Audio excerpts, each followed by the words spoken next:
Okay, ladies and gentlemen, welcome to London. This video is going to be a little bit different. I'm not really sure how it's going to end, but it's going to involve gloves, mountain bikes, and a seemingly dodgy eBay deal, and maybe, hopefully, a bike ride across East London.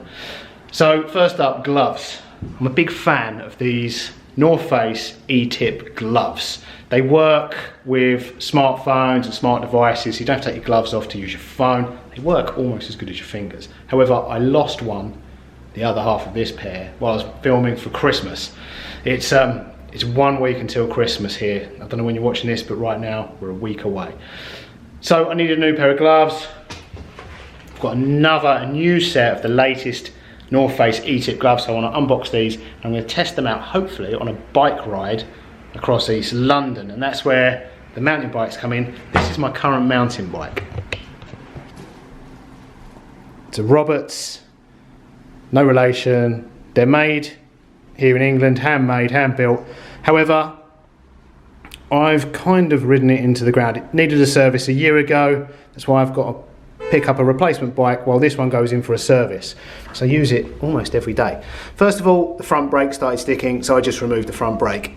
Then the gears started playing up, so now it's only got one gear, the gear it's in, and because it's only got a back brake, not a front brake, the back brake is now worn out, so I can slow down, but I can't actually stop. So there, that needs a service, so while that's in for a service, I want a replacement, a spare. So I've bid on eBay on a Cannondale Bad Boy, which I've wanted for a little while, but I'm not sure about the geometry of them, whether it will suit me, so I've got a slightly used one. It's well looked after by the looks of things. On eBay I bid 280 quid. I got it for 220, but I've got to go and collect it from East London, Walthamstow, East London. The guy wants cash on collection now, so I've got to turn up in Walthamstow, East London with £220 in cash. It gets better. The guy I've been speaking to on the phone's in France, not Walthamstow. It's a French phone number. So who knows who's in the house I'm going to with £220 cash. So this could either be a bike ride across East London, or it might turn out to be a review of London ambulance response times and the Metropolitan Police's victim support unit. But fingers crossed, we'll see. But first of all, let's unbox the gloves, get the gloves out, and then head to Walthamstow.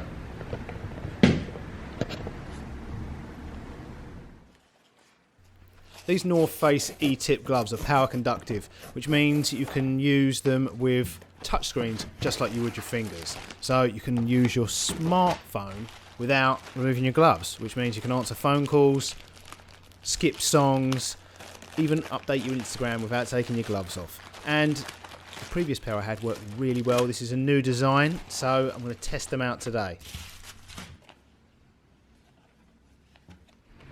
Okay. The new North Face Etip gloves seem an improvement on the old ones. The North Face logo is now grey instead of the old white, which is an improvement. And there's more grip on the palms of the new ones. It's got these rubbery micro dots, way more grip than the old ones, which is great because smartphones are slippery things. I keep dropping them. Right, let's head to Walthamstow and try and buy a bike.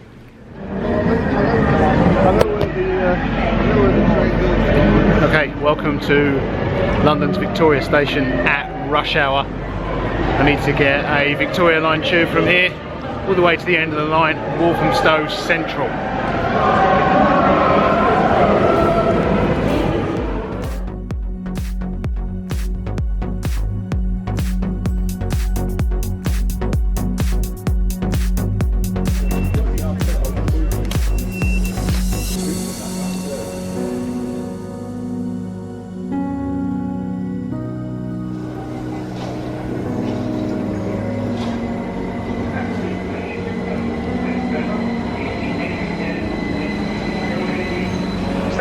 Let the passengers off first.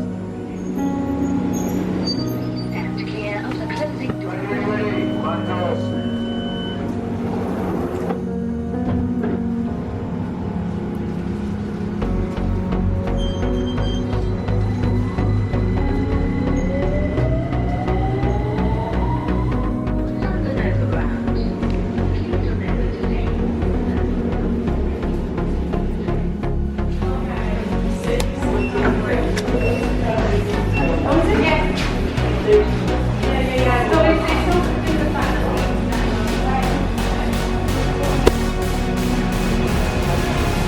Okay, welcome to Walthamstow in East London. The address I need to go to pick up the bike is just around the corner from the station here.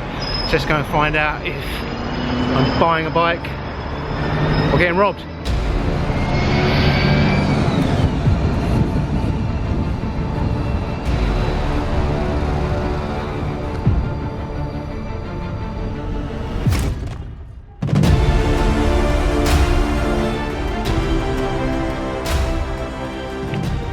Okay, success. As you can see, I've got the Cannondale Bad Boy from here in Walthamstow. So now I just need to get home, which I didn't think about. It's 14 kilometres to Charing Cross, so I've got a 14 kilometre ride ahead of me. And it's raining. So, according to Google Maps on my phone, Charing Cross is 16.5 kilometres away, and if you're in a car, it will take 54 minutes. Let's see how long it takes on a bike. Okay. Welcome to Camden Town. I'm about 10 kilometres in, I've got about 5 kilometres left to go to Charing Cross. The bike's fantastic, it's really fast. But I'm soaked. My clothing's not so good. A pair of Levi 501s was not a great idea. So yeah, I haven't filmed much because the weather's been terrible. It's stopped raining for a moment. So I thought I'd check in with you guys. Yeah, loving the bike, not loving the weather. Charing Cross, here we come, via Camden Town.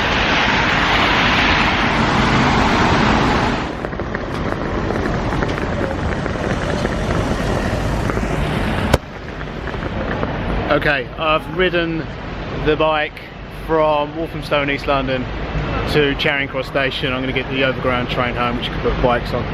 The bike is phenomenal. The weather was terrible. I'm not dressed for it either. I'm wearing Levi 501s and a pair of running trainers. So I am soaked. I was pretty grumpy about the weather, but the bike's amazingly fast. Accelerates really well. It's a road bike with mountain bike geometry. So taxis and buses were just getting in my way. So yeah, I did the 15-16k really quickly, but I'm soaked, so I'm going to jump on the train home the rest of the way.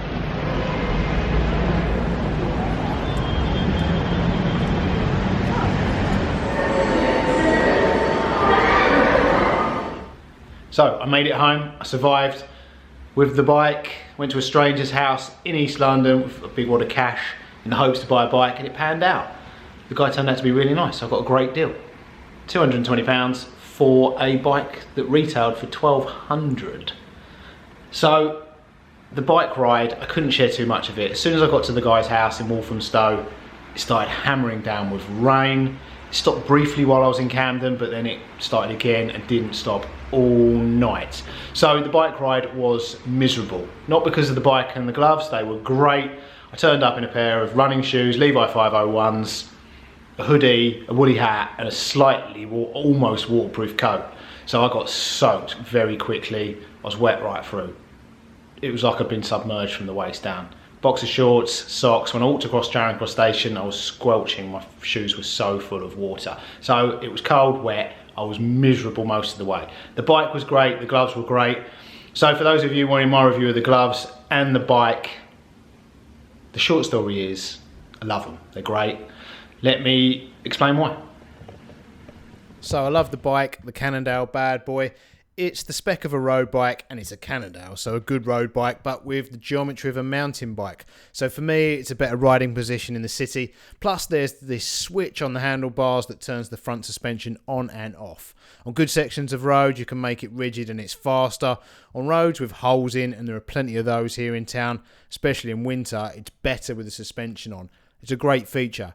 Now, this was designed as a city bike, and it's pretty perfect. It's fast and comfortable on the roads. The only thing is, it's almost completely blacked out. It's even got special slick tyres made for Cannondale that have had all the reflective strips removed. Everything is black. Now, it looks really cool in daylight. The only thing is, in the dark, no one sees you on a bike at the best of times. And this bike, I found out riding across central London, it may as well be invisible. You have to be aware that no one can see you. The stickers are supposed to glow in the dark in headlights, and they do a little bit, but cars, buses and lorries aren't coming at you sideways. In most situations. Anyway, I survived and I loved it. Okay, I hope you enjoyed this little trip across East London to pick up my new bike, the Cannondale Bad Boy. So I'll see you guys next time. Toodles.